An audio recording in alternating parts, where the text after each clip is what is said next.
là lu mày thì cái sung à ấy rồi là lu mày mà đi sang nghe à to bẹt po sa thế nha sân đi sông thế sông ngay tụi nó bán lu cái mẹ mà sẽ cái ô liệt thấy cho cái này về dập rất thì khóc cho người khổ thì nó mà sẽ cái chú cái rồi nói cái gì cái rồi nói chuyện cái rồi nói chuyện chỗ nào thế cho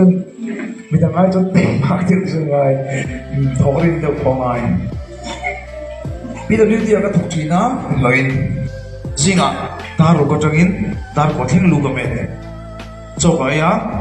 bây giờ như thế là thuộc tuổi cái số à tại ta sai cái bạn ta ngà in không lâu sana chuan ta rồi nó in không chẳng thế này chuan tiếng Anh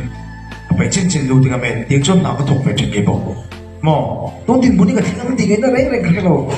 ôi tôi là phải mà cái lá ngày tuổi lên nó sẽ thế nha tiếng đó là mẹ